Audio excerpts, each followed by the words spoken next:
Hey guys, tonight we unravel a myth that begins with a goddess, a loom, and an ego more tightly wound than a temple scroll in a thunderstorm. You'll drift through dusty olive groves, under skies thick with Mount Olympus drama, and into the soft clatter of a mortal girl, weaving a tapestry too perfect for her own good.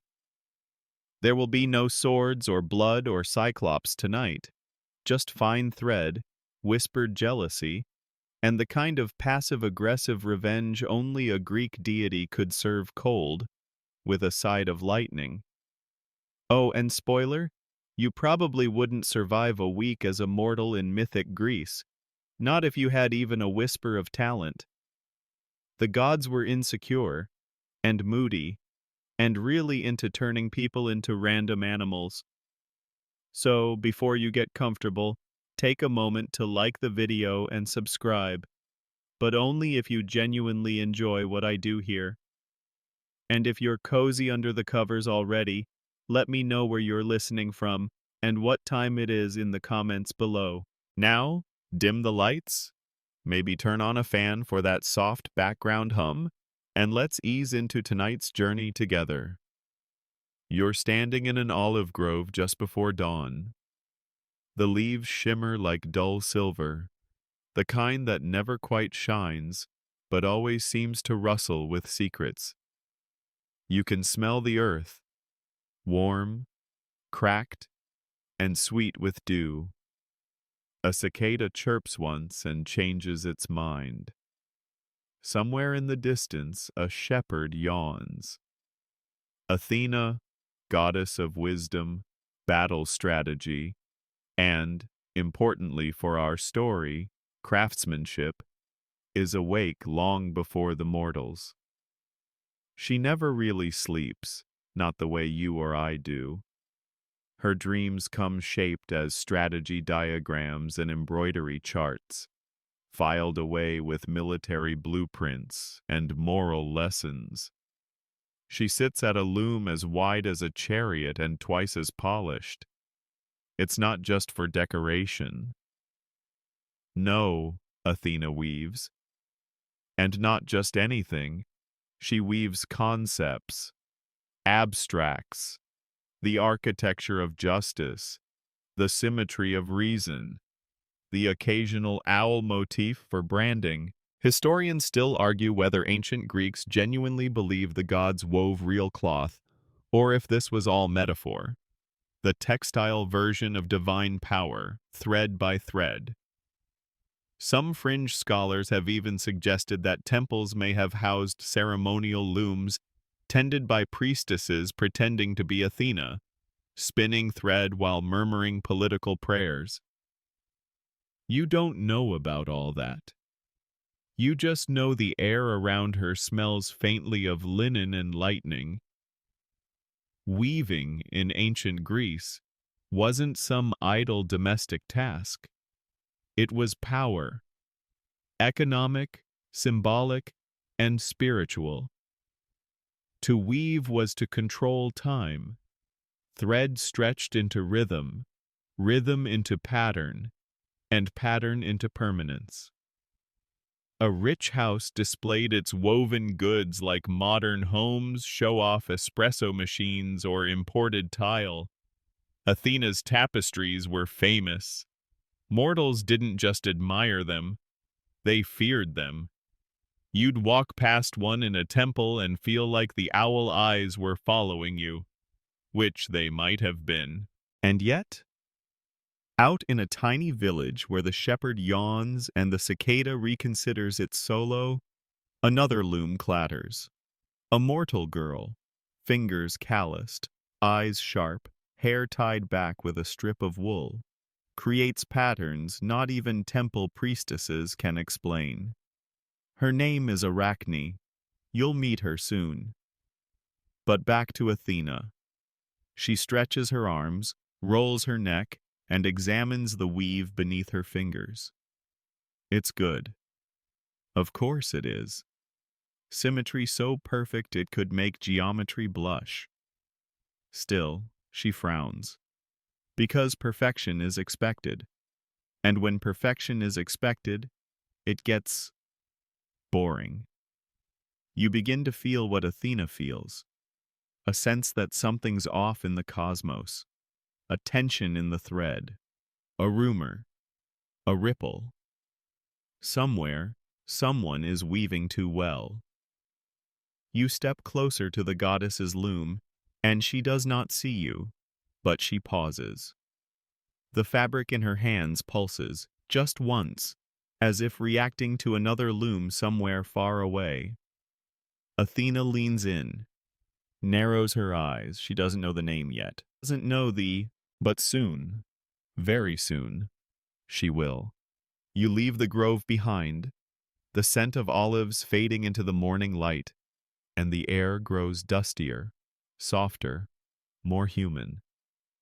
The divine realm thins like a well-washed tunic, and you find yourself walking past low stone homes, crooked fences, and chickens who look like they've seen things. Welcome to Hypatia, a town you won't find on most modern maps, but one that hums with the kind of sleepy chaos only mortals can produce.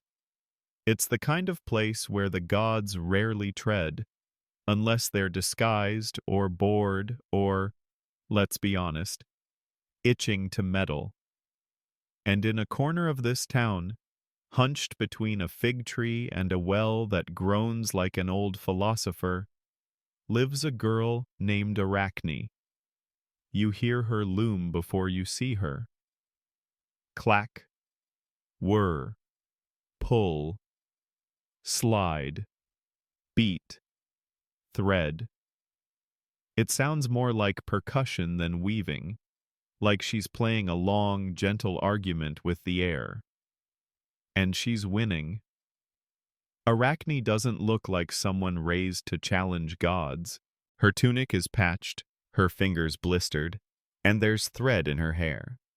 Not metaphorical thread, literal thread. A bit of red, a smudge of gold.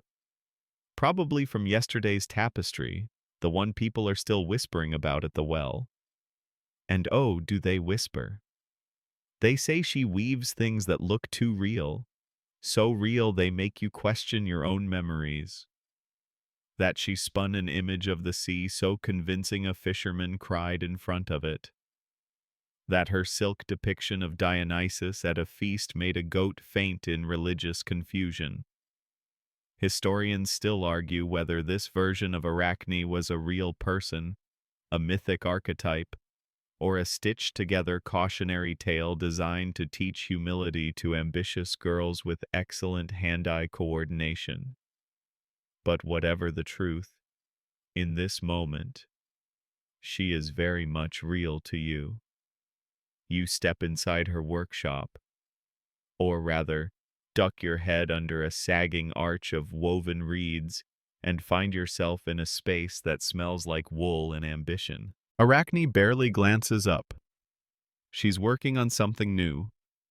You can't see the full picture, but the corner is enough.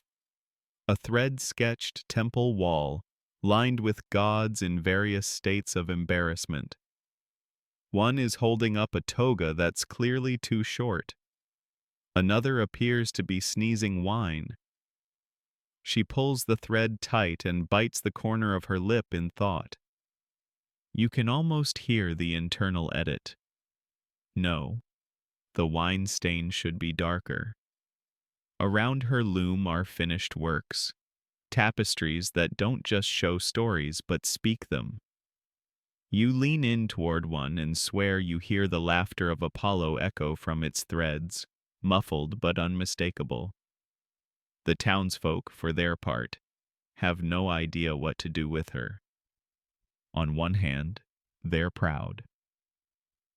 She's from here, they say, puffing out their chests. On the other hand, they're nervous. Talent like this is dangerous, especially when it draws the attention of those who live in clouds and throw tantrums the size of storms. Arachne knows this, by the way. She just doesn't care. She sits back in her chair, stretches her arms, and tosses her shuttle from hand to hand like it's a coin.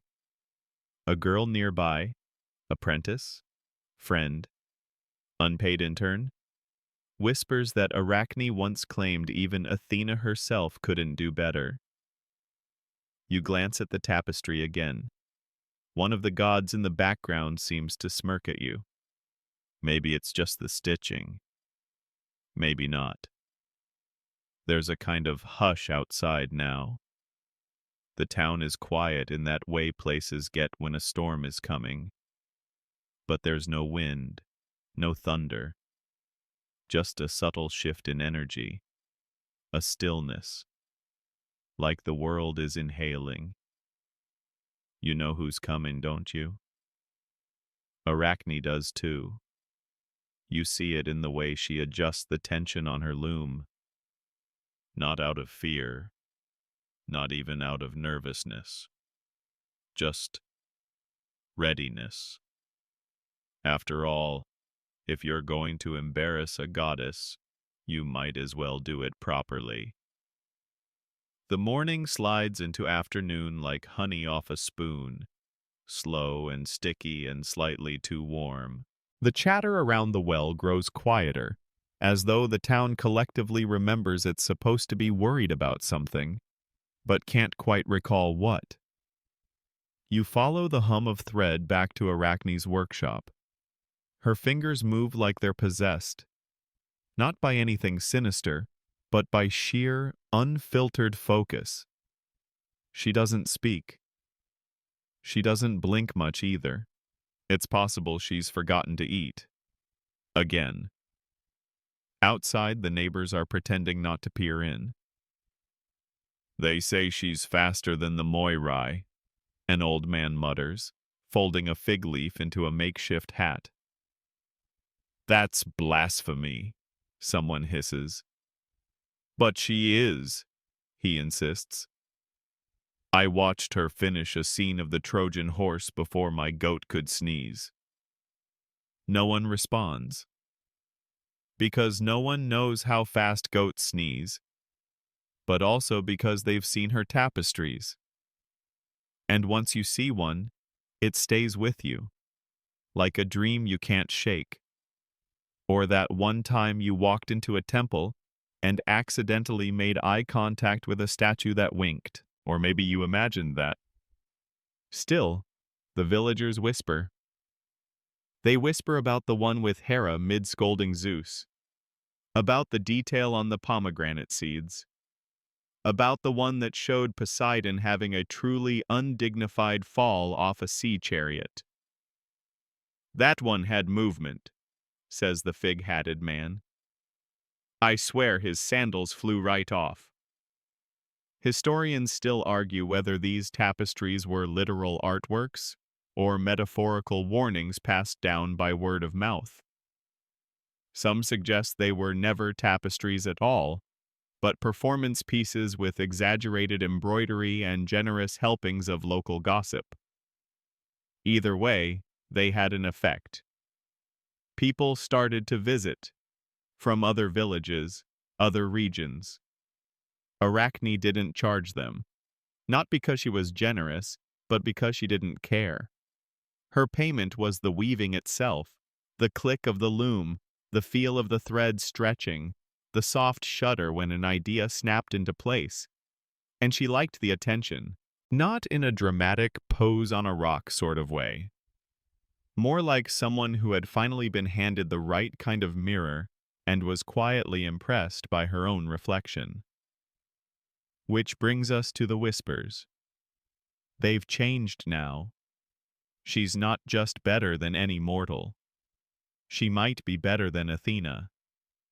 That's the kind of rumor that doesn't stay local. It drifts, carried by traveling merchants, by suspicious birds, by very bored minor river gods who enjoy drama more than rainfall. And eventually, it reaches Olympus. You picture Athena hearing the news. Not from a thunderbolt or oracle, but maybe from one of her priestesses in a voice trying too hard to be casual. So, There's this girl, really talented, just, you know, a mortal. Athena smiles, a tight-lipped, barely there smile. The kind that says, interesting, but feels like someone just insulted your soup recipe at a potluck you invented. She listens. She nods. And then she vanishes. Not with fanfare, no lightning or trumpet blasts, just a quiet shimmer in the air where she was standing. Back in Hipapa, the wind stirs. Arachne's loom wobbles slightly, as if it's noticed something too. Outside, the fig-hatted man sneezes violently. You look up. There, by the olive press, stands an old woman, bent, cloaked, carrying a basket of yarns that look suspiciously divine. Golden thread, silver strands, and one spool that hums faintly when you squint at it. She looks like she's walked a long way, like she might be looking for a place to rest. But make no mistake, that is not an old woman. That is Athena. And things are about to get very, very threadbare. You shift slightly, your sandals crunching the dry dust beneath your feet. The old woman makes her way slowly toward Arachne's doorway, but you notice no one stops her. No one greets her. No one offers the usual figs or cool water. It's as though the town, collectively and silently, has decided to pretend they don't see her, which is exactly how she wants it. She steps into Arachne's workshop unannounced. Her basket of divine-grade yarn creaks faintly. The door creaks too. Everything creaks, like it's all in on the tension. Arachne doesn't look up right away. She's in the middle of a difficult curve, trying to coax thread into the illusion of rippling silk. You watch her hands, quick and unfazed, pulling the fibers tight and flat and perfect. You weave beautifully, the old woman says. Arachne makes a vague sound that could mean thank you, or possibly go away. It's not entirely clear. You must have been taught by a goddess. That makes Arachne stop. Not dramatically.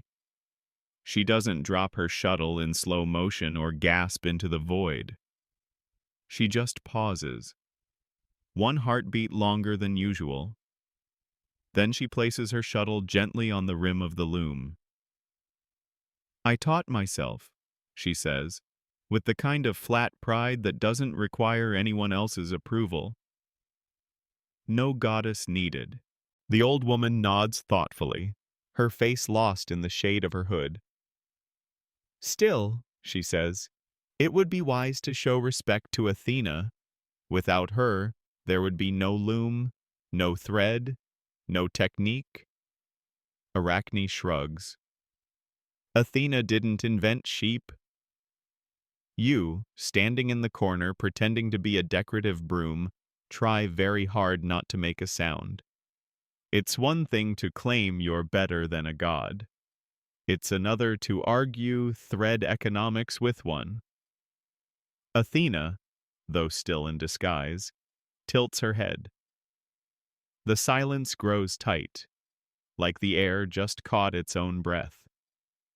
Historians still argue whether this conversation ever truly happened.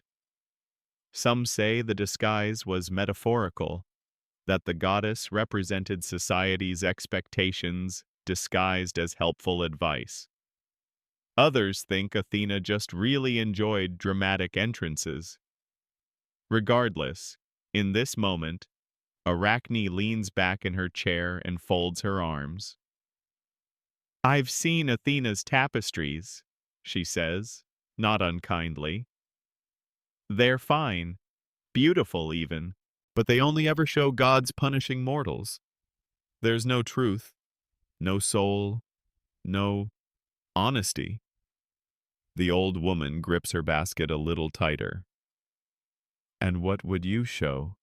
she asks, voice low. Arachne smiles now, a tiny dangerous curve of her lips. "I'd show what really happens.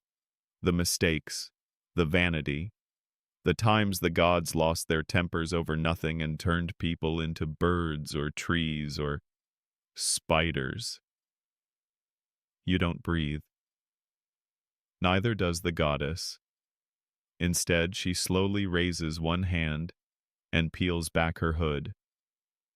Her hair gleams like a storm on marble. Her eyes, gray and wide, stare straight into Arachne. The loom creaks. And finally, Athena speaks, not as a stranger or traveler, but as herself. "You want a contest?" she says, calmly. "Then weave with me. Let the threads decide." No one gasps. There's no lightning. Just two women, two looms, and a town so quiet even the cicadas hold their breath. And because Arachne is Arachne, she nods. "Fine," she says. "But don't expect me to go easy just because you're divine." You hear someone whisper, "She's going to die behind you. Possibly you." But Athena only smiles. And this time it's not tight-lipped. It's real. Excited even. Because if there's one thing the goddess of war, wisdom, and weaving can't resist, it's a challenge that promises glory or disaster. The looms are set. The threads are chosen. And the weaving is about to begin. The sun dips lower, stretching shadows across the walls of Arachne's modest workshop. The golden light spills in as if it, too, wants to witness what's about to happen. You stand so still you're practically part of the furniture, one of those lumpy clay vases in the corner that probably holds nothing but dust and tension. Athena does not conjure her own loom from thunderclouds or summon it with a snap of her divine fingers. She builds it. Right there, in the middle of the floor, she selects timber, checks the tension of beams, lashes the frame with cord. Every movement deliberate, every knot perfect. It's like watching a mountain assemble itself into a harp. Arachne watches silently, her eyes narrowed, as if trying to memorize every motion. Not out of awe, but out of that stubborn instinct to improve on it later. When Athena finishes, she nods once and sits. There's no ceremony, no fanfare, just two weavers, seated shoulder to shoulder, preparing for an ancient, unspoken contest whose rules are both deeply sacred and, let's be honest, wildly subjective. The townsfolk press closer, some hanging from the low windows like grapes on a trellis. One child climbs a tree and promptly gets stuck, but no one helps him down because this is history. The air smells like wool, sweat, and the kind of quiet that trembles with unasked questions.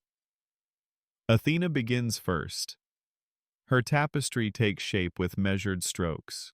Each pass of thread tightens into an image more precise than the last. You watch as a scene emerges. 12 gods seated in judgment, majestic and glowing with dignity. At the center, mortals bow, heads lowered in reverence, or maybe in apology. The thread shimmers, colors so vivid they look wet. There's a dove in the corner whose feathers quiver when the breeze passes. It's flawless, breathtaking, and also familiar. Because it's the same thing Athena always weaves, Scenes of divine order. Mortals shown their place. Justice, as defined by the very beings who never seem to face it themselves. Historians still argue whether Athena's work was symbolic of actual court proceedings in the temples, or whether it was a broader metaphor for the social hierarchies of the time. Regardless, it's safe to say Athena wasn't aiming for originality. She was aiming for awe. Next to her, Arachne cracks her knuckles and starts.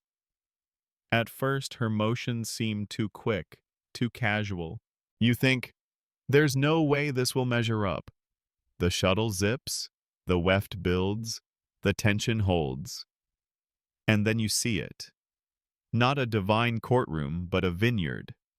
Not gods in judgment, but gods drunk. Zeus stumbling, Hera glaring, Dionysus asleep in a barrel. The scene unfolds like a comedy, beautifully rendered, yes, but full of chaos and scandal. In one corner, Apollo plays a lyre with what appears to be a fish. The detail is exquisite. A squirrel in the background steals a grape. A priestess glares at the mess from behind a temple column. It's hilarious. And it's dangerous. Because Arachne isn't mocking the gods in a crude or ugly way.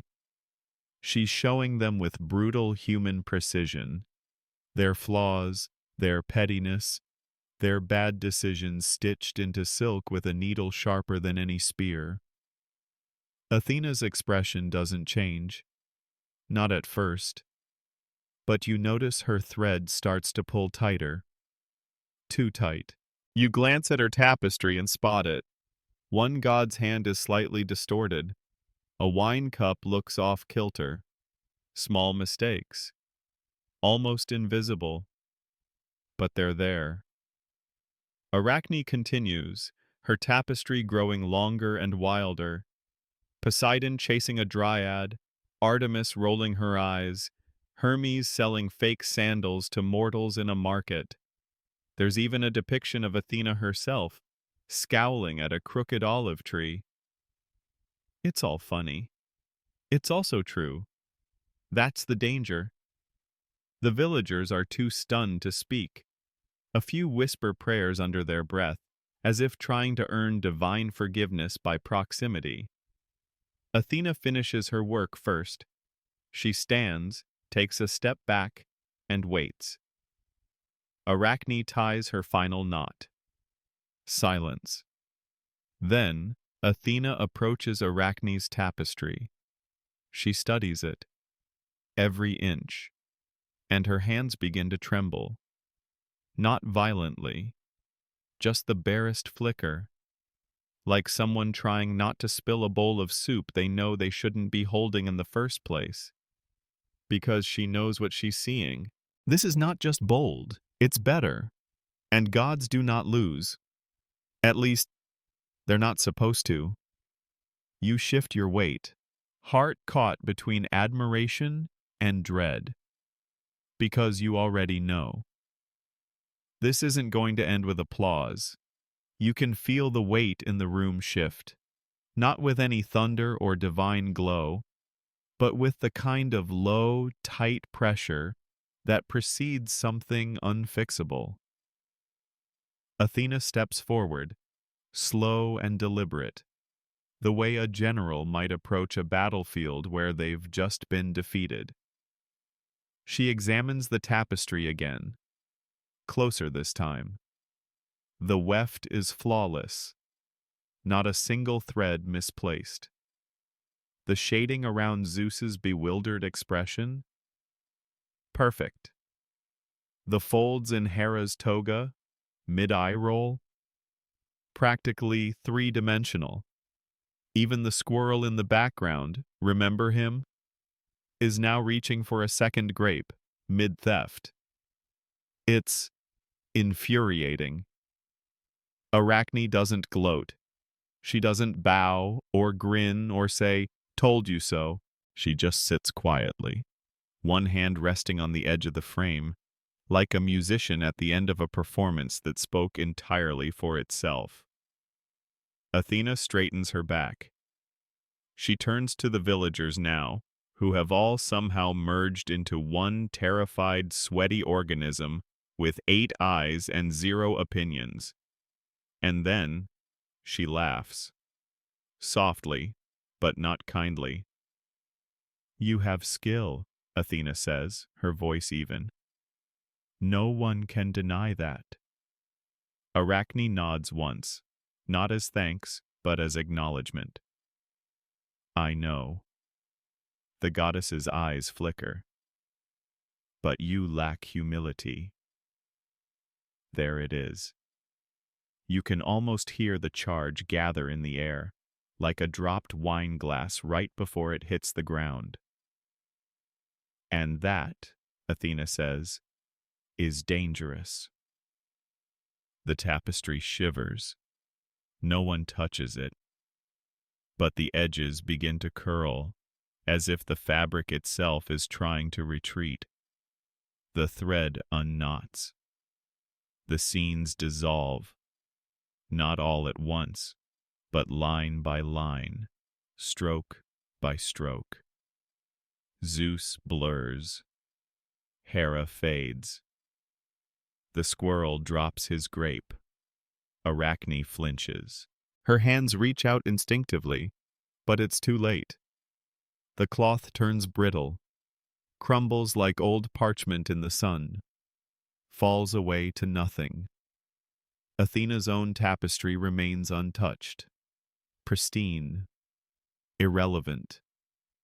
And now comes the tantrum. But it's not loud. There's no lightning bolt, no shouting. Just a sudden, terrifying stillness. The same kind of silence that came before the loom contest. Only now it presses harder, like the air itself has been woven too tightly around your ribs. Arachne stares at the empty frame where her masterpiece lived. Her lips part. Not in protest, but in disbelief. Athena watches her. And then, the transformation begins. No spell, no words. Just a look. A look so sharp, it pierces. You watch as Arachne's back hunches. Her arms shrink, her fingers twist. Her limbs elongate, her waist narrows. Her hair stiffens. Her skin begins to darken. Not bruising, but hardening, segmenting, shifting. It's not fast. It's not slow. It's eternal. Her eyes go wide as they divide. Her voice is the last thing to go, caught between a gasp and a whisper. By the time it ends, she is something else entirely. Small, black, spindly. A spider. Athena nods once. "It's not punishment," she says, mostly to herself. "It's permanence." Historians still argue whether the transformation was a literal curse or a metaphorical one, an allegory for what happens when brilliance challenges power without caution. Some suggest Arachne became the first spider as an explanation for nature's artistry. Others think it's about warning artists not to show too much truth. You, however, just watched a girl turn into an arachnid over a tapestry. And frankly, that's going to stick with you. Athena turns to the villagers, who are now intensely interested in their own sandals.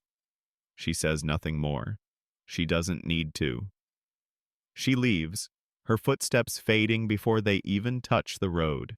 And on the edge of the ruined loom, a tiny spider scuttles upward, pausing at the top beam before dropping the first thread of a new web.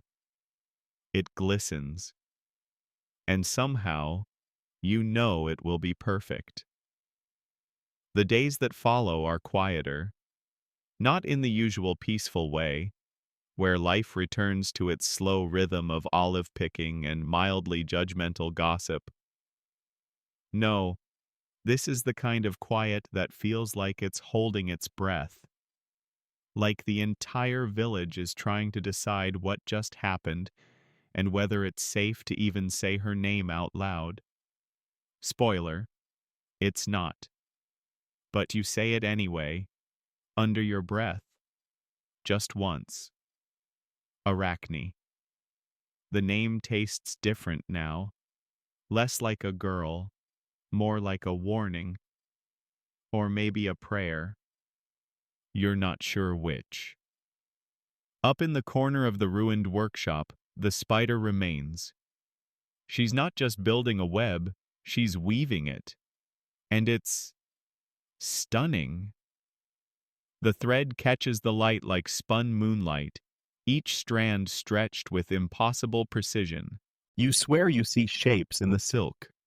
Eyes, leaves, maybe even the outline of a goddess mid-scowl. No one goes near her. Not out of fear, well, maybe a little, but out of reverence. Because somehow, everyone knows.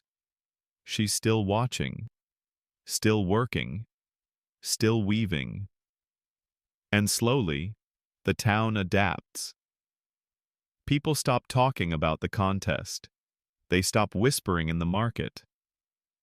But they start leaving offerings at the windowsill. Bits of cotton, leftover yarn, tiny woven charms.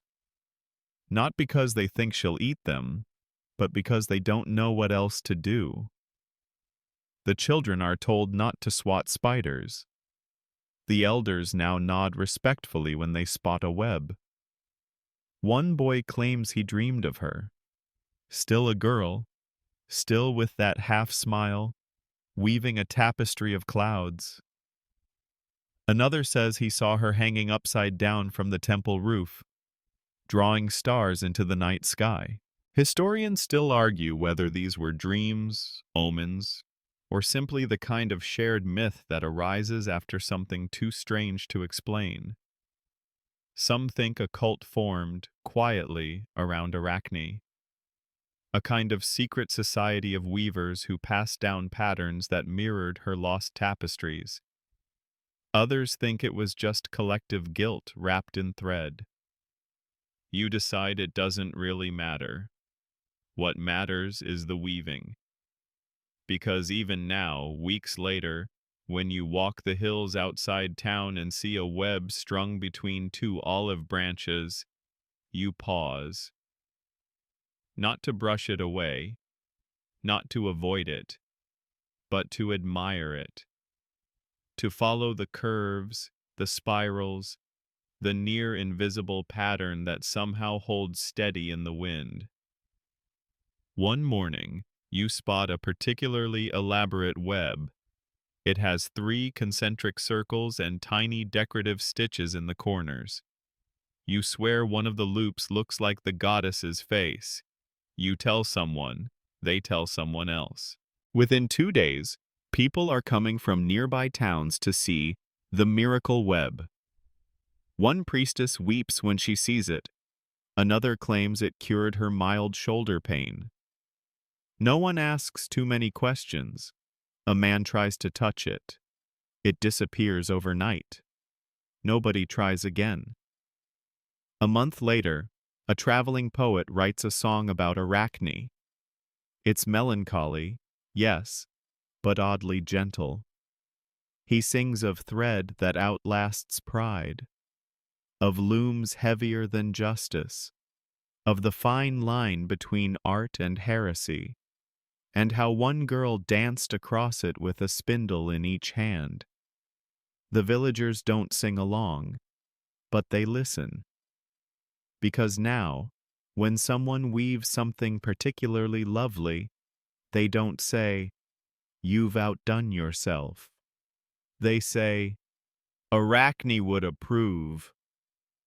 It's market day, and the scent of goat cheese and overripe figs drifts lazily through the air as you wander past stalls loaded with things no one truly needs, but everyone somehow buys.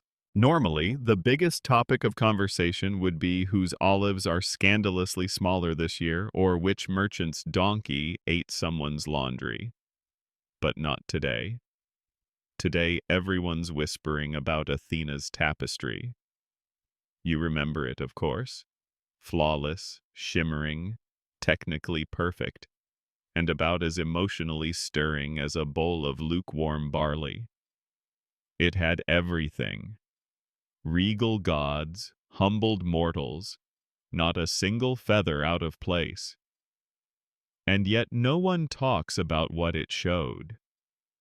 They talk about how clean it was, how the corners were straight, how the colors glowed, like a painting of an emotion instead of the emotion itself.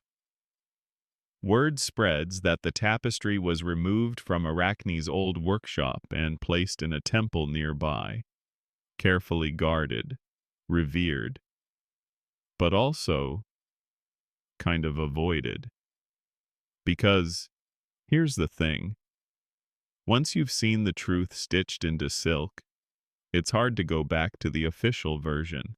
Once you've laughed at Zeus chasing a goose in wine-soaked sandals, the pristine image of him wielding thunderbolts feels like a rerun. You pause at the stall selling dyed wool, carmine red, indigo blue, and a suspiciously mustardy yellow, and hear two older women debating. "Her work was disrespectful," says the first, clutching her basket like a gavel. "It was accurate," shrugs the second, holding a spool of gray thread. "And funnier than anything the bards tell." "Still," the first mutters, "you don't mock the gods." "Maybe the gods could stand to be mocked," says the second, not unkindly. "Keeps them humble." The first woman gasps like someone just suggested peeling the paint off the Parthenon. Historians still argue whether this shift in perception marks a genuine cultural change or simply a fleeting moment of subversive admiration. Some say weaving itself took on new meaning after the contest, becoming not just a craft, but a form of quiet resistance. You take this in as you pass the temple. Athena's tapestry is mounted high behind a veil of glass polished to divine clarity. It's massive, intimidating, threaded with gold and lapis. And yet, no one is inside, except a single girl, barefoot, sitting on the temple floor with a scrap of linen in her lap. She's stitching something small and crooked, her needle bouncing like a bird pecking seed. You don't ask what she's sewing, but you do notice the glint in her eye, the kind that says maybe, just maybe, she's planning to do something a little bold. You walk on. At home, your own loom waits, leaning against the wall like a forgotten friend. You haven't touched it in months, not since you decided that weaving was too mundane, too old-fashioned, too quiet. But today, you feel something shift. Maybe it's the sunlight catching on a spider's thread in your window. Maybe it's the memory of Arachne's fingers dancing through the warp like music. Or maybe it's just the fact that, for the first time in forever, you have something you want to say, and thread, it turns out, is a patient listener. You sit, you pick up the shuttle, and slowly, deliberately, you begin. The cloth will be uneven at first, the images crude, the story uncertain. But somewhere, a tiny spider is weaving alongside you, and she approves. You wake the next morning with a piece of thread stuck to your cheek and the distinct sensation that something meaningful happened while you slept. Maybe it was a dream. Maybe it was the rhythm of the loom still pulsing through your bones, Or maybe, just maybe, it was the sound of a spider spinning stories above your head. The loom creaks gently in the corner. Outside, the wind carries the scent of baked figs and stone-warmed thyme. You stretch, yawn, and consider that weaving might be the only form of storytelling that doesn't shout. It whispers. And for the first time, you're beginning to appreciate the difference. Your first tapestry is not great. It's lopsided. One goat has too many legs. The sky looks suspiciously like a lumpy bowl of soup. But it says something. It tells of your town, your neighbors, and that one time the mayor's sandals caught fire during a feast. You finish it anyway and hang it by your door. Not because it's beautiful, but because it's yours. People notice. A merchant pauses, tilts his head, and chuckles at the fire sandal goat. A child points and asks questions. Even the old man with the fig hat stops and mutters, "Well, at least the color's brave." Soon, others start weaving again too. Not just rugs and tunics, but stories. Someone stitches their dreams into a shawl. Another embroiders gossip into a curtain. A baker even weaves a cloth that depicts her favorite recipe, bread, olives, and the exact amount of side-eye she gives her sister-in-law every morning. They don't call it Arachne's movement. There are no leaders, no manifestos, just thread and cloth, and the quiet rebellion of art that doesn't ask for permission. Historians still argue whether this resurgence was real or a romantic invention by later poets who needed a soft ending. Some point to artifacts, scraps of linen with tiny stitched scenes depicting daily life, odd jokes, or moments too mundane for myths. Others believe these were merely decorative, not narrative. But the pattern is undeniable. After Arachne, the looms changed. And so did the stories. The temples try to adapt. Priests begin commissioning approved tapestries, hoping to compete. There's one depicting Apollo inventing music while standing on one leg. Another shows Artemis taming a boar with just her eyebrows. They're technically flawless and utterly forgettable. Meanwhile, in the shadows of porches, in sunlit courtyards, in tiny rooms where no god would bother to peer, mortals are weaving tapestries that breathe. You hear about a young man in a fishing village who stitched his dreams of flying into a sailcloth. A grandmother in the mountains who wove her life into a funeral shroud. Birth, love, grief, laughter, all in one piece. Even children begin to stitch tiny patches of nonsense. Fish with wings, cats in togas, sandwiches with opinions. And no one stops them.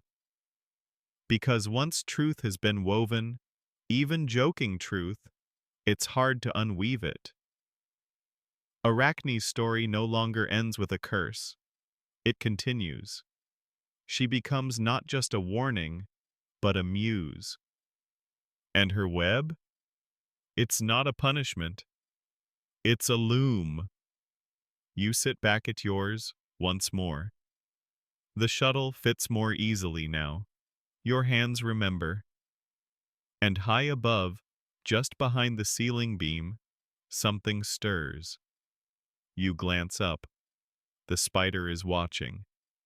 And you smile. Because this time, you're not afraid of her. You're grateful. The summer deepens, and the sun hangs in the sky like it's got nothing better to do. The days stretch long and slow, and your loom clicks gently in the corner like a metronome set to nap time. You've started your second tapestry.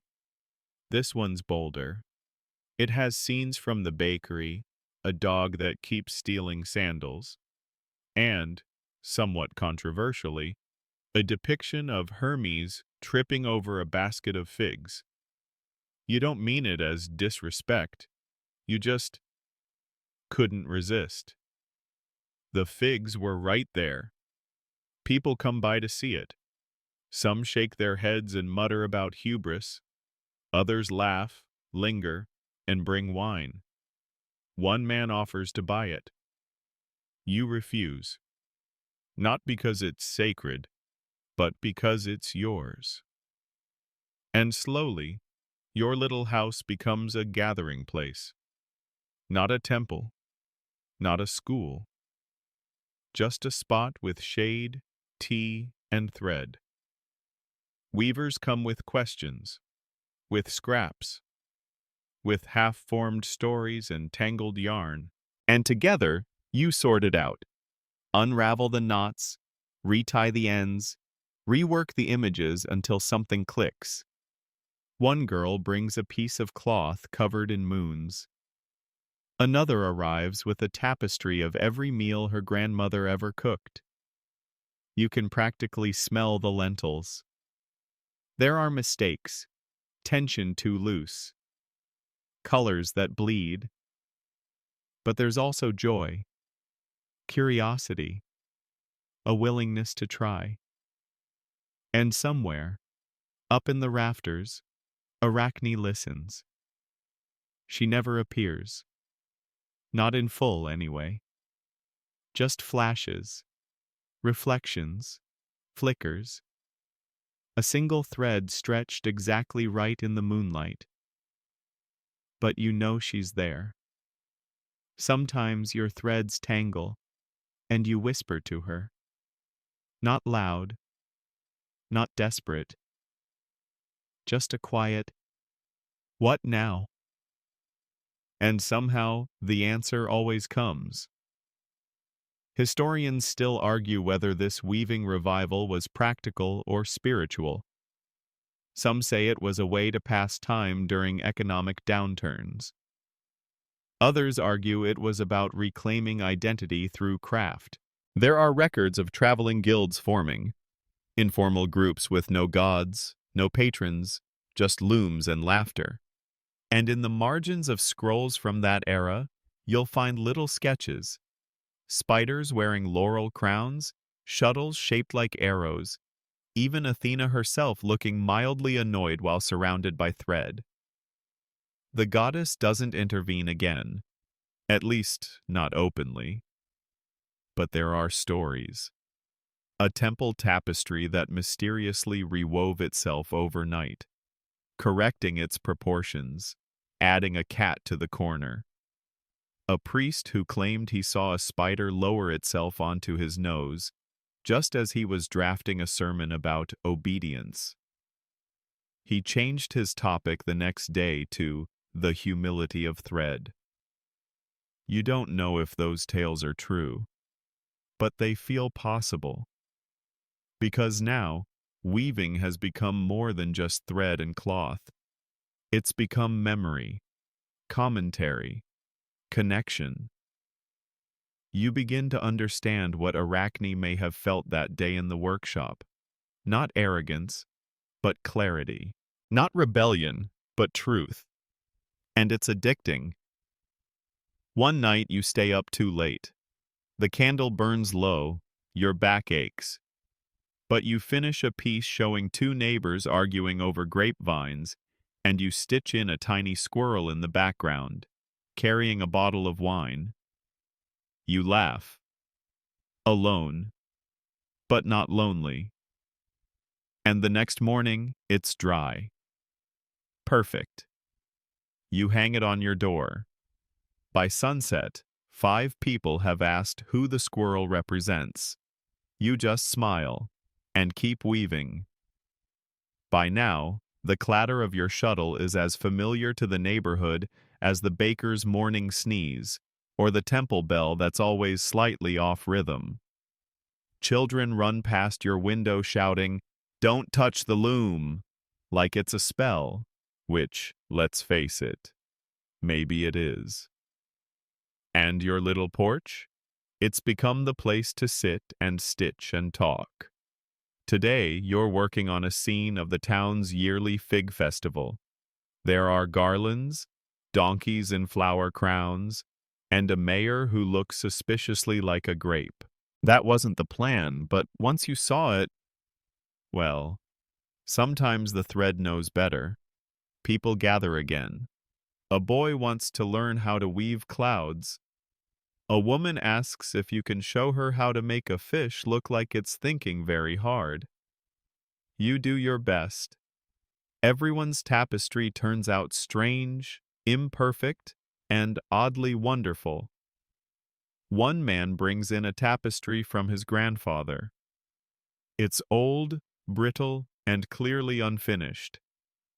But it has something, a faint outline of a story, half done. Together, you all try to interpret it. One person sees a garden, another sees a battlefield. A third insists it's definitely a family dinner gone wrong. In the end, you leave it unfinished. It feels right that way. That night, you dream of thread. It winds through your thoughts like a river, connecting faces, voices, old gods, and new jokes. You see Athena, arms crossed, watching a spider dangle from her elbow. You see Arachne weaving a tiny tapestry into the sky itself. You wake up smiling. Historians still argue whether the dream tapestries described in this era were symbolic or actual ritual visions. Some suggest the weavers developed a shared subconscious vocabulary, a loom-based language of symbols and rhythm. Others say everyone was just tired from squinting at thread all day. But there's no denying the shift. Weaving is no longer just an art. It's a way of remembering, of questioning, of gently poking fun at the divine. In a nearby village, someone stitches a scene of Hermes taking a nap during a messenger job. In another, a woman sews a depiction of the harvest goddess Demeter dropping a pumpkin on her foot. They're not irreverent, not really. They're intimate, familiar, like old family stories told after too much wine.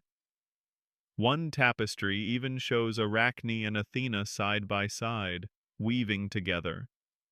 That one gets stolen 3 days after it's hung. Some say Athena took it. Others say Arachne did. You say, why not both? Your hands are steadier now. Your tension is better. Your goats still look like small dinosaurs, but you call that style. And when you weave now, you do it with others. There's something comforting about the quiet hum of looms, the low murmur of voices, and the occasional loud exclamation of, "Why does my fish have fangs?" You don't correct them. You just smile. Because somewhere, beneath the clatter and color, you can feel Arachne's legacy stretching across generations like silk on a breeze, fine, strong, and entirely uninterested in the approval of gods. And honestly, that feels just right. There's a saying now in your town, casual, tossed out during tea or shouted across market stalls when someone's being particularly creative or stubborn. Careful, or Arachne will hire you. It started as a joke, but it's catching on. You hear it when a child draws too many legs on a chicken and insists it's faster that way. You hear it when someone bakes a bread shaped like a minotaur just to make the priestess raise an eyebrow. You hear it when your neighbor accidentally dyes her robe orange instead of crimson and pretends it was intentional. And always, there's a wink. Because it's not an insult anymore. It's a compliment. To be hired by Arachne means you made something that didn't ask permission, that you chose imagination over instruction, that you probably confused someone in a very satisfying way. And that makes sense, you think, as you adjust your latest tapestry, a rather ambitious one involving a chariot race between two grumpy gods and a duck referee. You're particularly proud of the duck. Someone leaves a peach by your door in appreciation. Someone else pins a note to your wall that simply reads, "The chariot crash is chef's kiss." It's weirdly moving. You remember when all this started, when people were scared to even mention Arachne's name, when weaving was an obligation, a domestic chore with rigid rules and even more rigid expectations. When stories had to fit into neat little shapes, and gods could never lose a race. Now? Now they race ducks. Historians still argue whether this shift in myth reinterpretation marked a genuine theological change or was just a folk response to years of divine PR fatigue. Some scholars insist these tapestries weren't theological at all, just low art from people who'd had enough of being told what not to sew. Others argue the opposite, that these tiny, humorous, irreverent depictions were deeply sacred acts, that to poke fun was to engage the gods more honestly, that laughter was closer to worship than fear. Either way, temples have started copying the trend. You see it one afternoon while wandering into the main square. A new wall hanging has appeared at the temple gates, officially blessed and sealed with the mark of the clergy. It shows Athena, smiling. Next to her, a spider dangles playfully from her fingertip. It's delicate. Not quite a full apology, but not mockery either. More like an olive branch woven from silk. You pause. Then you nod. Progress. Back home, your workshop has grown, not in size, but in spirit. People bring scraps, ideas, wild, wonderful stories they aren't brave enough to speak out loud, but somehow, stitching them feels safer. A girl sews a dragon who wants to be a potter. A boy embroiders a god who trips on his own thunderbolt and accidentally waters someone's garden. None of it is perfect.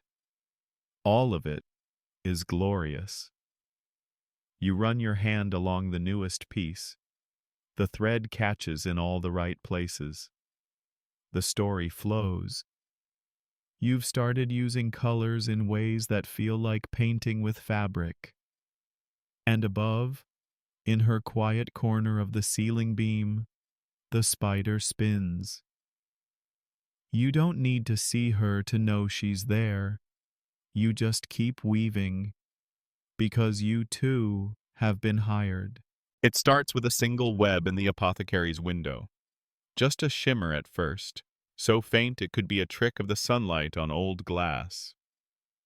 Then another appears, above the baker's oven, along the edge of the olive press, tucked into the beams of the schoolhouse. Soon, they're everywhere, and no one clears them away, because these aren't just any webs. They're stories. Look closely, and you'll see it. In the spiral of silk above the blacksmith's forge, there's a pattern. 3 loops, then a knot, then 2 clean lines. You swear it looks like a pair of sandals and a hammer. The blacksmith's favorite joke, woven in miniature. You point it out to her. She laughs so hard she drops her tongs. Suddenly, everyone's watching the spiders. They're no longer just background residents, those quietly efficient builders that scurry out of sight. They're co-authors, silent collaborators with tiny looms of their own. Children begin leaving breadcrumbs and stories written on bits of bark near spider webs. Spin this, one note says, with a picture of a goat in a hat. Tell this one better, says another, taped under a beam, detailing the fig festival with far more drama than actually happened. And in some strange way, the spiders respond. Historians still argue whether this communal fixation on spider-woven myths was a case of mass pareidolia, the human tendency to see meaning in patterns, or a sincere cultural shift where people began seeing storytelling in everything. Either way, it spreads. You hear tales from distant towns, of a tavern where patrons gather weekly to present web readings, interpreting local spider designs like tea leaves, of a vineyard that names each batch of wine after a web found in its cellar, of a shrine that claims the goddess speaks now only through silk. Some dismiss it as superstition. Others embrace it as proof that stories aren't just told, they're found. You weave a new tapestry, inspired by a web above your door that seemed to shimmer in the shape of a harp. You add music to your thread for the first time, long arcs that mimic song, small loops like notes rising and falling. It feels alive. Visitors stare in awe. Not because the figures are perfect, they're not, but because they move. Not literally, of course, but your pattern pulls the eye, the way a song pulls the heart. Like the tapestry is breathing.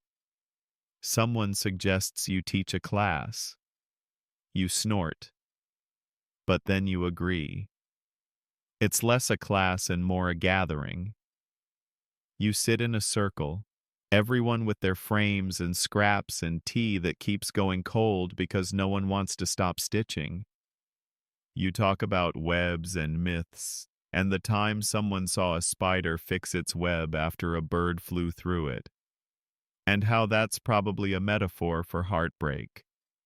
You're not sure for whom, but it fits. Up above, the spiders keep weaving. Not all their webs are stories. Some are just webs. But every now and then you spot one that makes you stop, makes you feel, makes you think maybe the line between gods and insects isn't so wide after all, just very finely threaded. Your loom is quieter now, not from disuse.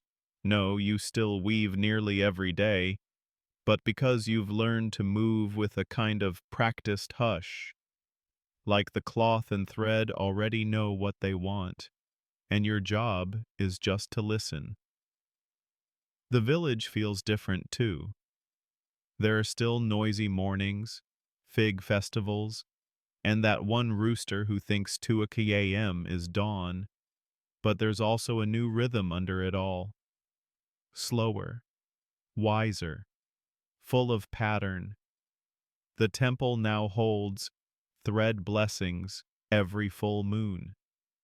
They call it symbolic, of course, a celebration of divine craftsmanship, but everyone knows who they're nodding to. A small spider emblem has quietly been stitched into the hems of priestly robes. Some say Athena approved it, others say she didn't notice.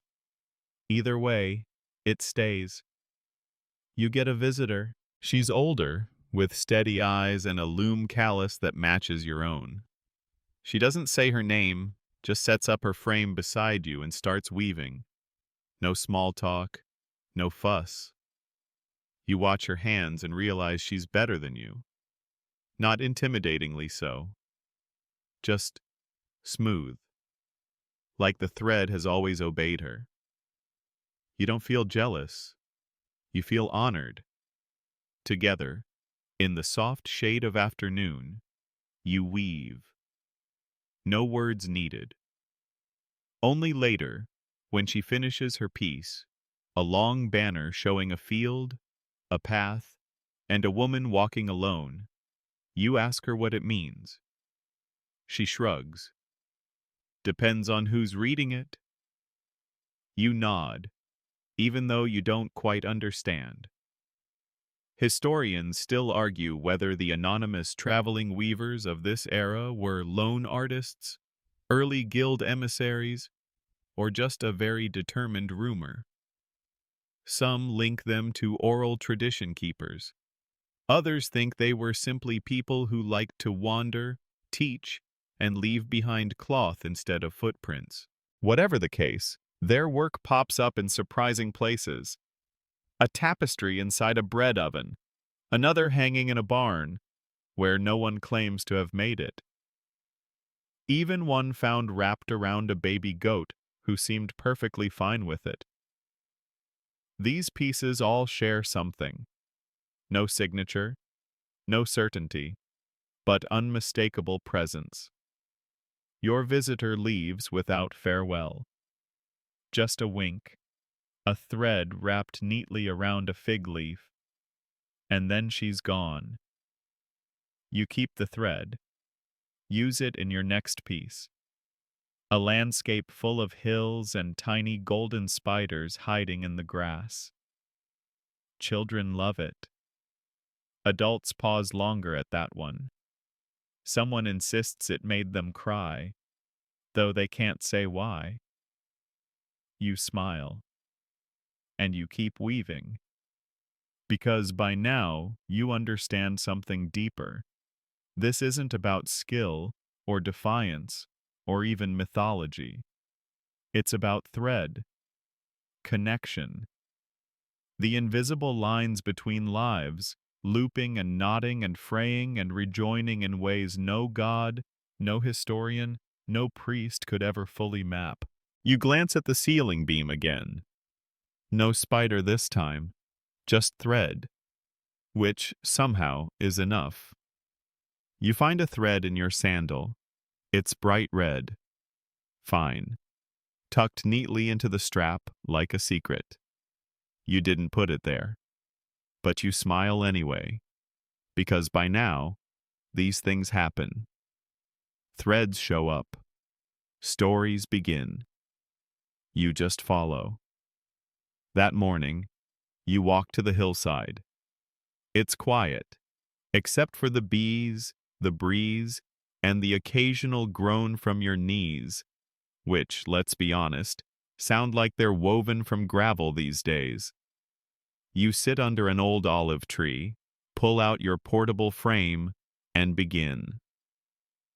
Today's piece is abstract. No figures, no temples, no snarky ducks or questionable gods. Just pattern.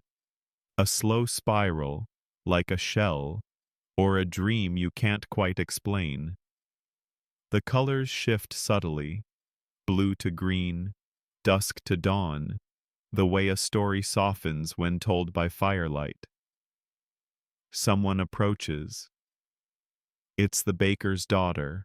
She's brought her own threads, dyed from beetroot and onion skin, and she asks if she can weave beside you.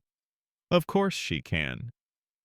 She works silently at first, tongue poking from the corner of her mouth in concentration. Then, do you think Arachne misses being human? You pause. Historians still argue whether the myth of Arachne was meant as caution or commentary, whether the tale's moral was about arrogance or artistry. But sitting here in the sun, you think, maybe she doesn't miss it. Maybe she transcended it. Maybe she became something bigger. Maybe, you say, she likes having 8 hands now. The girl grins, and her weaving loosens just enough to find its rhythm. Around you, the grass hums. Threads catch in the wind like whispers. In the distance, someone is playing a reed flute, badly, but with enthusiasm. The town has grown into its own myth. There are no temples for Arachne, not officially, but her presence lingers. In every crooked stitch, every bold tapestry, every joke sewn into the background of a serious piece. Once, you see a wedding veil woven with tiny spiders hidden in the lace. Another time, you spot a merchant's cart painted with the phrase, "Weaving is believing." It's cheesy, but it sticks. You begin leaving your own small works around town, not signed, just left on benches, in doorways, hanging from fig trees. People call them strays. Some take them home. Others leave their own in return. The streets fill with cloth. Soon, the market square is full of banners. Bright, strange, beautiful tapestries draped from balconies and tied to posts. No two the same. It becomes a festival, not on purpose. It just happens. Someone brings honey cakes. Someone else paints their goat gold.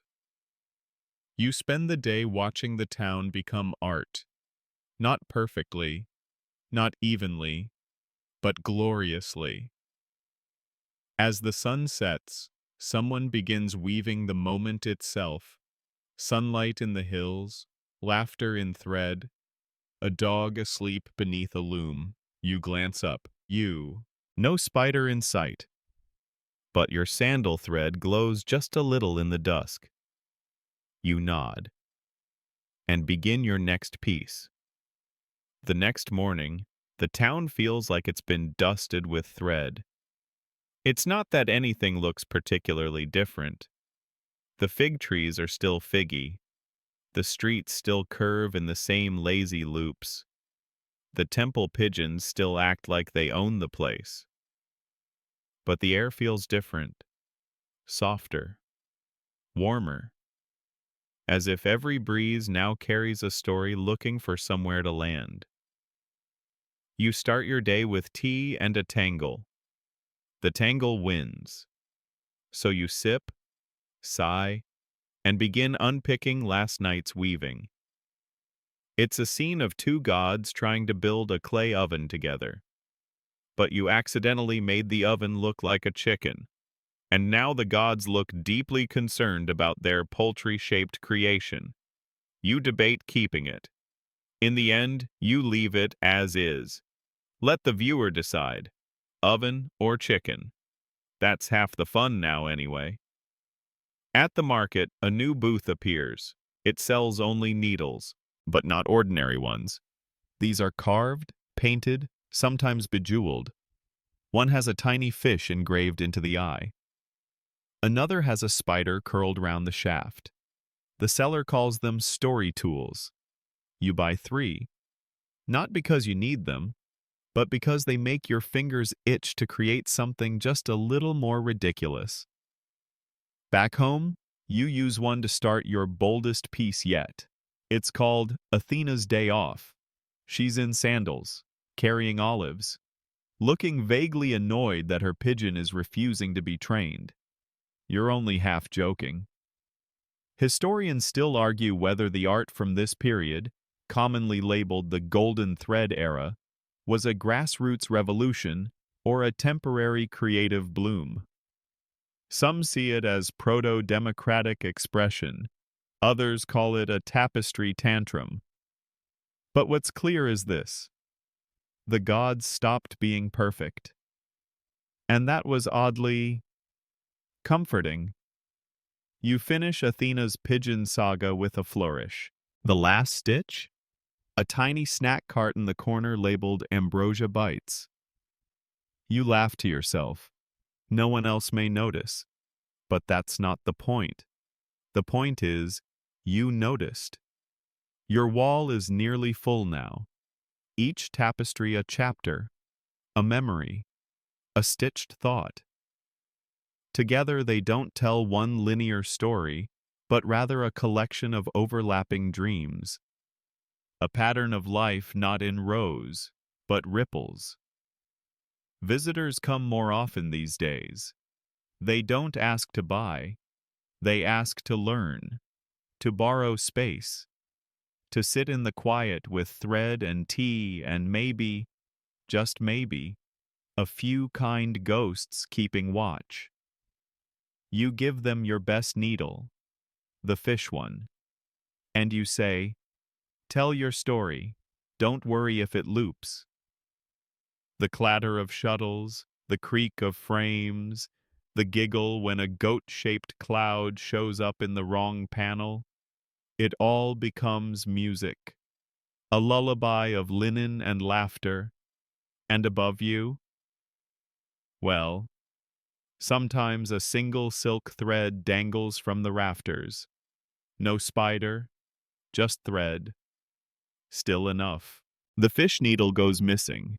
You search for it under cushions, beneath threads, inside your teacup twice, just to be sure. Nothing. You sigh. Maybe someone borrowed it during yesterday's open weaving session and forgot to return it. Or maybe, just maybe, it's found a new story to help stitch. You whisper, "Spin something good," to the empty space where it used to sit. Then you start again. Today, you're weaving dreams, not yours, the town's. You've begun a series based on snippets people leave you, scribbled phrases, overheard sleep mutterings, or just a feeling I had when I woke up and smelled cinnamon. You interpret them in thread.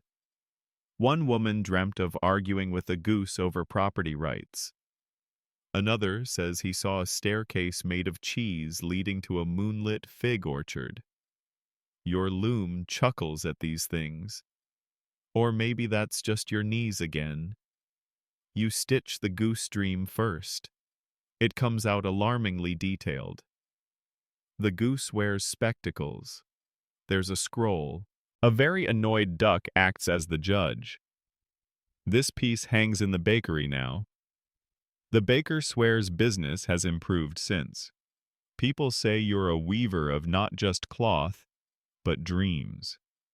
They say it with affection, mostly, and a little awe.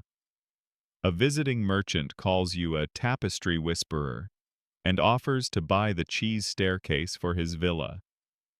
You decline. It's not for sale. It belongs to the person who dreamt it.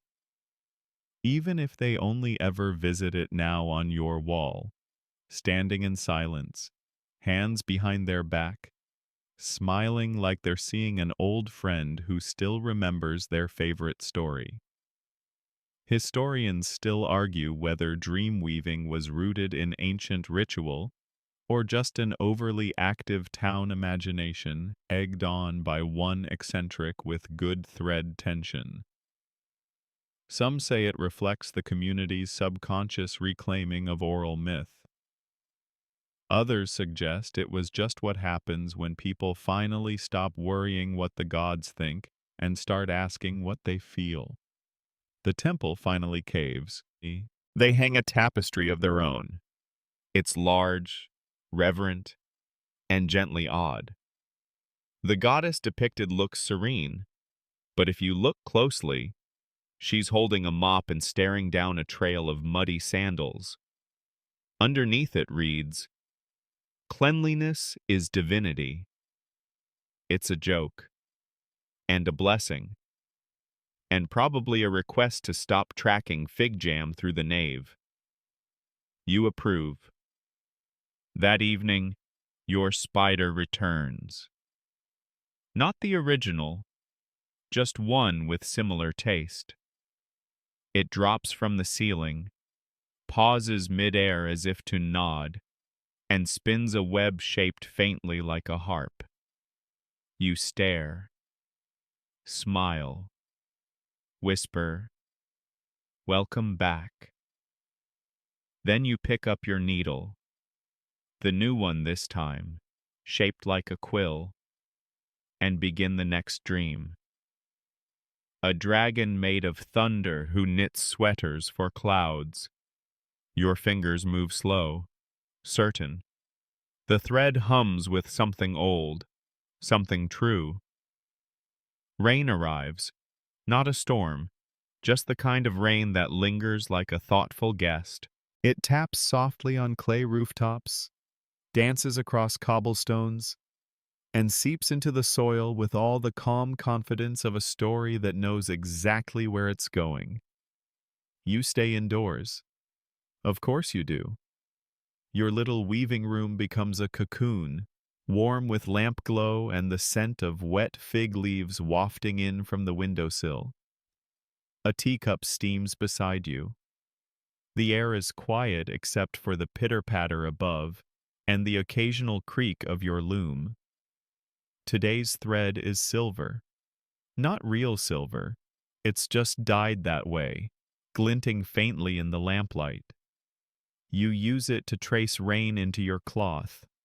Not drops exactly, more like lines of music falling from a sky no one has quite tuned yet. You're weaving a memory now. Yours. One you've been avoiding.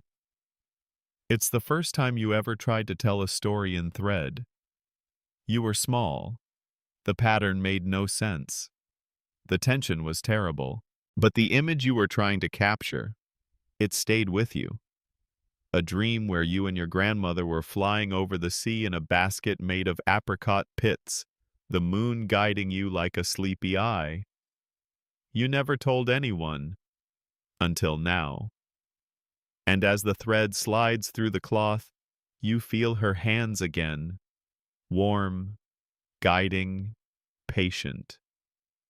You realize she wove her own stories, too, just in recipes and lullabies and the way she could repair a sandal with 3 knots and a smile. Historians still argue whether these kinds of weavings should be considered historical sources.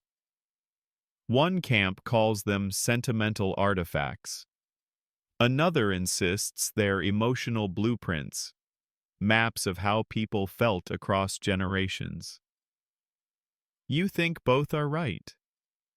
Outside, the rain continues. Children dash through puddles with paper crowns. Someone sets up a chair under the fig tree and just sits. You weave the scene.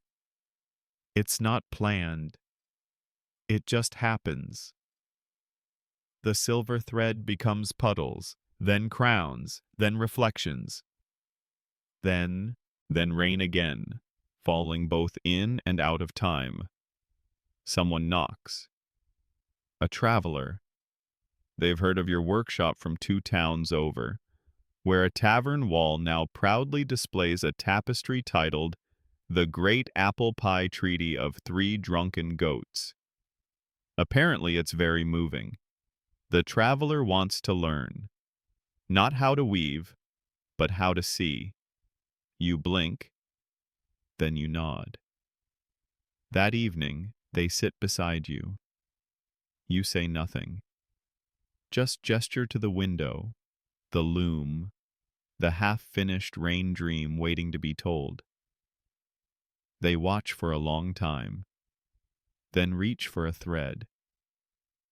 Outside, a spider spins a new web in the drizzle, each strand catching rain light like laughter paused in midair. You exhale. Begin again. The rain lifts by morning, leaving everything washed and just a little shinier than before. The rooftops glisten. Fig leaves wear beads like earrings. Even the goats look smug with their slightly damp curls. You walk the market, not to buy anything, just to notice things. That's become part of your routine now. Noticing. A kind of daily gathering of textures and colors and quietly absurd conversations. Why are the radishes shaped like noses today? Someone asks. They're festive, someone else replies. You chuckle and keep walking. A young boy runs past, his tunic billowing, holding up a square of cloth. You catch a glimpse, a simple weave of blue and green, stitched with something that looks like waves and a grumpy fish. He's proud of it, calls it Poseidon's bad mood. You ask who taught him. He says, "You did." Huh. You don't remember, but you believe him. Back home, you find a package at your door, wrapped in linen, tied with twine. Inside, your missing fish needle, and a note, written in green ink on bark. Still spinning, thought this one might miss you. A friend. You stare for a moment, then laugh. It's a soft laugh, the kind that folds into a sigh. You leave the needle on your windowsill, where the light can catch it. Some things just need to be seen again before they're used. Today's tapestry begins as a map. Not a real one, obviously. More like a memory cartography of the village. Not the way it's built, but the way it feels.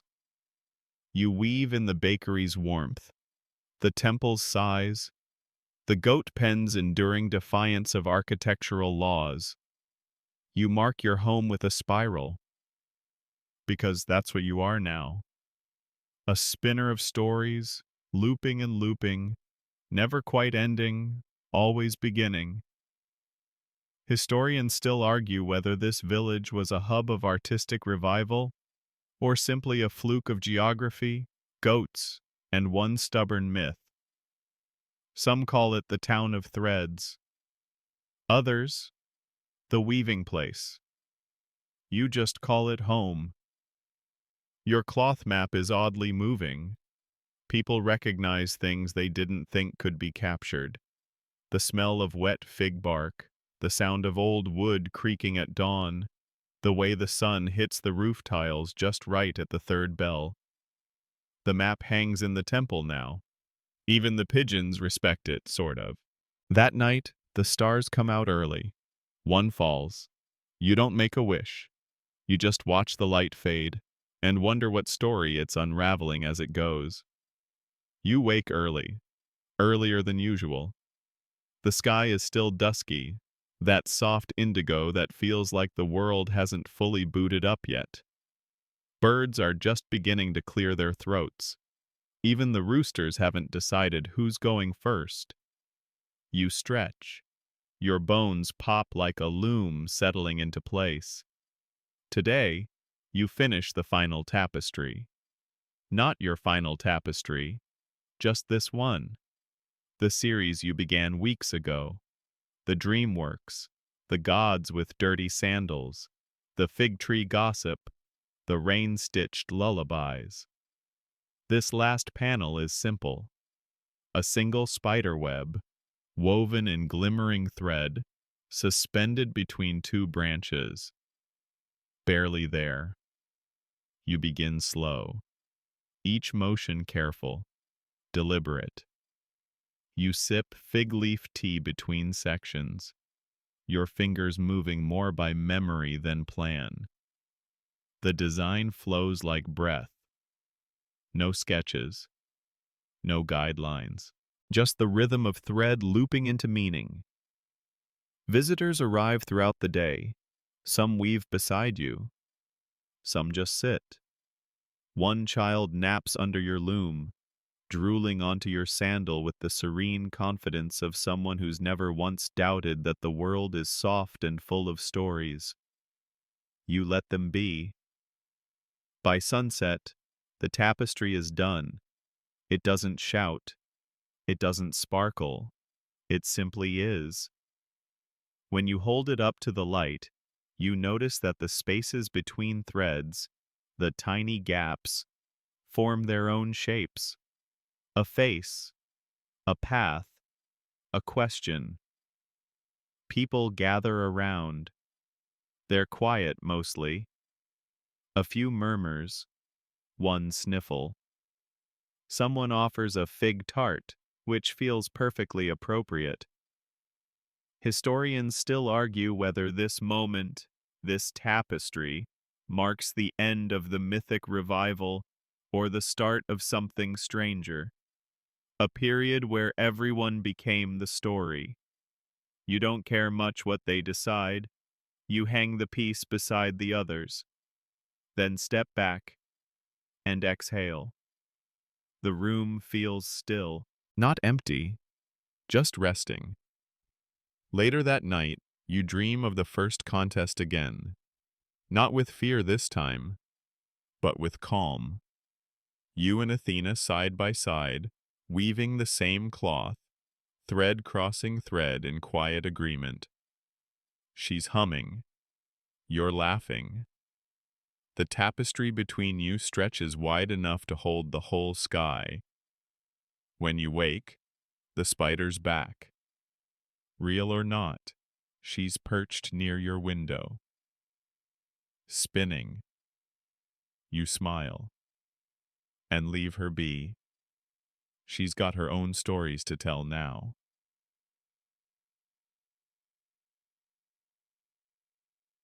The night settles deeper now, thick with quiet.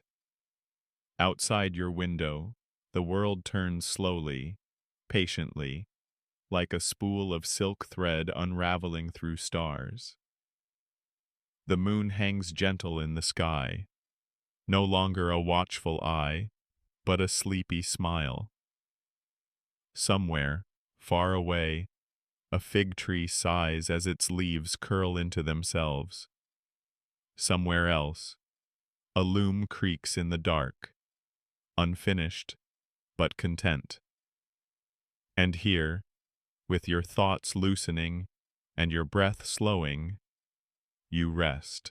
All around you, stories sleep too. Tapestries curled in baskets, half-finished dreams folded on wooden frames, threads wound in tiny circles, waiting for morning. They don't mind waiting. They're used to the rhythm of breath and silence and time moving in loops instead of lines. You let go of the day's tension.